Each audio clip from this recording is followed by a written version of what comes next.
warahmatullahi wabarakatuh. Selamat pagi teman-teman. Alhamdulillah kita berjumpa kembali di hari Kamis. Insya Allah nanti kita awali dengan kegiatan morning talk teman-teman hari ini. Bagaimana kabarnya teman-teman? Pak Jazuli harap kondisi teman-teman di rumah dalam kondisi sehat walafiat bersama keluarga. Alhamdulillah, puji syukur teman-teman, kita masih diberikan kesehatan dan kemampuan badan kita untuk menuntut ilmu oleh Allah Subhanahu wa Ta'ala. Semoga lisan kita senantiasa diberikan kemudahan ya teman-teman untuk senantiasa bersyukur kepada Allah Subhanahu wa Ta'ala. Salawat serta salam semoga tetap tercurahkan ke pangkuan Nabi besar Muhammad Sallallahu Alaihi Wasallam, Nabi yang telah mengajarkan kita banyak hal kebaikan. Semoga Allah pertemukan kita nanti dengan Nabi Muhammad Sallallahu Alaihi Wasallam di yaumil akhir. Amin amin ya robbal alamin. Teman-teman, insya Allah nanti Pak Jazuli akan menyampaikan morning talk berkaitan dengan ini, hal yang Pak Jazuli ikat, merah dan putih. Nah teman-teman, kira-kira apa ya Pak Jazuli akan morning talk hari ini?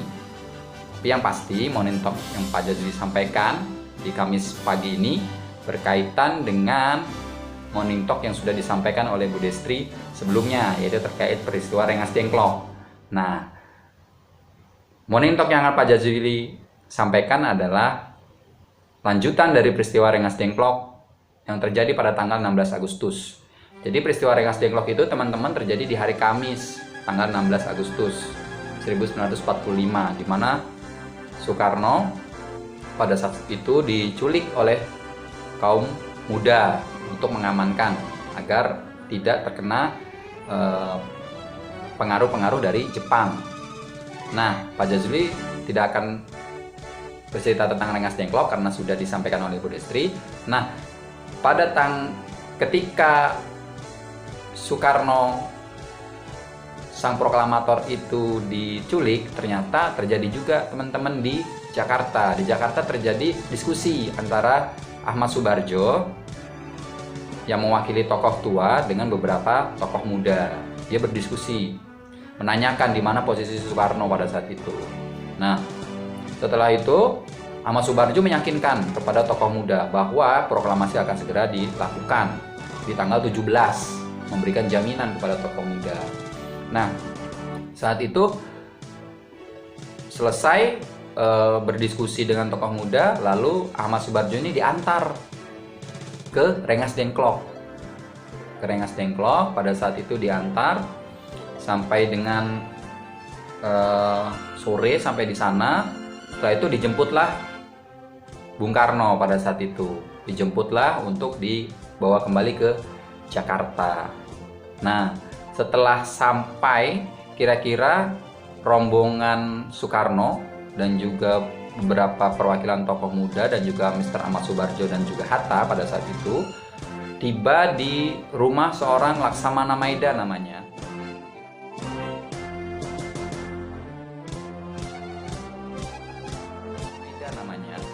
Jadi Laksamana Maida ini adalah salah satu panglima Jepang yang pro kemerdekaan Indonesia, yang setuju terhadap kemerdekaan Indonesia. Jadi para bapak-bapak bangsa kita, bapak proklamator kita dipinjamkan rumahnya Laksamana Maida ini. Sudah pakai saja untuk merumuskan kemerdekaan kalian. Jadi di tempat rumah Laksamana Maida inilah teks perumusan proklamasi ditulis. Yang menulis siapa? Yang menulis adalah Insinyur Soekarno, presiden pertama kita. Soekarno, presiden pertama kita. Nah, sedangkan yang menuangkan ide tulisannya, kata-katanya dibantu oleh Muhammad Hatta dan Mr. Ahmad Subarjo. Nah, itu dijawab.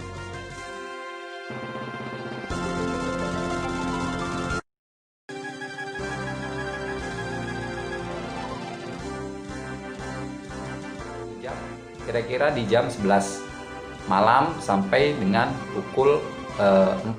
Jadi pukul 4 di tanggal 17 Agustus 1945 teman-teman.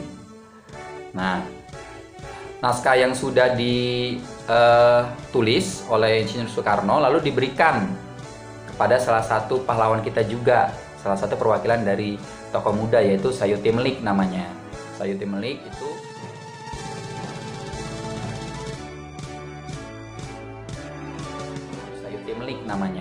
Sayuti Melik itu mengetik naskah teks proklamasi kita, diketik sama Sayuti Melik, naskah yang sudah ditulis oleh Insinyur Soekarno diketik. Nah, lalu disampaikan, setelah diketik itu disampaikan oleh Bung Karno, oleh Pak Soekarno, disampaikan kepada yang hadir ternyata di situ ada banyak sekali teman-teman, ada dari tokoh muda dan juga dari tokoh tua. Nah, Insinyur Soekarno mengusulkan bahwa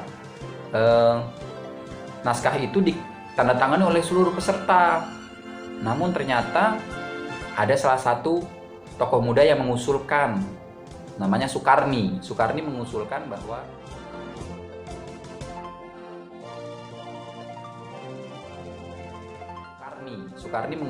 bahwa tidak usah semuanya, menggunakan kalimat atas nama bangsa Indonesia saja, dan yang menandatangani adalah Soekarno dan Hatta. Nah, sampai di situ, setelah dibacakan naskah teks proklamasinya dan juga disetujui oleh seluruh para musyawirin yang hadir pada saat itu, lalu timbul perselisihan lagi teman-teman. Kaum muda menginginkan naskah ini dibacakan di lapangan Banteng, yang saat ini namanya lapangan Banteng. Kalau dulu namanya lapangan Ikada. Namun Presiden Soekarno pada saat itu mempunyai pandangan lain. Dia menginginkan naskah ini dibacakan di depan halaman rumahnya di Jalan Pegangsaan Timur. Nah, oleh karena itu akhirnya naskah teks proklamasi itu teman-teman dibacakan di Jalan Pegangsaan Timur di Jakarta. Proklamasi yang telah dinanti-nanti oleh bangsa Indonesia karena sudah lama dijajah oleh para penjajah Belanda dan juga Jepang, akhirnya dikumandangkan teman-teman, dibacakan oleh Insinyur Soekarno pada saat itu didampingi oleh Muhammad Hatta sebagai wakil presiden pertama negara Republik Indonesia. Nah, dibacakannya pukul 10 teman-teman, pukul 10 tanggal 17 Agustus tahun 1945 atau bertepatan dengan tanggal 17 Ramadan 1365 Hijriah. Jadi bulan Ramadan.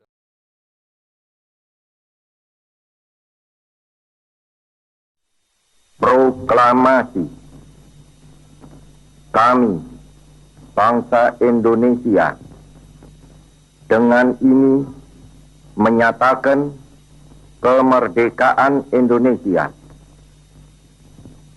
Hal-hal yang mengenai pemindahan kekuasaan dan lain-lain diselenggarakan dengan cara saksama dan dalam tempo yang sesingkat-singkatnya. Jakarta, 17 Agustus 1945, atas nama bangsa Indonesia, Soekarno, Hatta.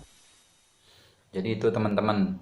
Nah, setelah pembacaan teks proklamasi, dilakukanlah pengibaran bendera Sang Merah Putih yang dibuat langsung, yang dijahit langsung oleh Ibu Fatmawati, istri dari Presiden Soekarno. Nah, itu dia teman-teman sejarah dari kemerdekaan bangsa Indonesia. Semoga dengan kisah ini kita bisa mengambil pelajaran teman-teman, bahwa kita sebagai generasi muda, kalian sebagai generasi muda, menjaga kemerdekaan Indonesia. Dengan cara apa? Kita tidak harus berperang teman-teman. Jadi ada banyak cara kita dalam mengisi kemerdekaan. Dengan apa? Tentunya dengan berbuat hal yang positif dan juga berbuat hal yang bermanfaat buat orang lain dan juga buat negara kita. Kalian mungkin saat ini di usia yang masih kecil, caranya adalah dengan belajar dengan tekun, belajar dengan rajin, agar nanti kalian ketika sudah dewasa dapat mengisi kemerdekaan Indonesia ini dengan karya-karya kalian. Jadi itu saja Morning Talk pagi hari ini yang bisa Pak Jazuli sampaikan. Semoga kita tetap merdeka. Semoga kita tetap bisa menjaga negeri kita Indonesia. Assalamualaikum warahmatullahi wabarakatuh. Merdeka!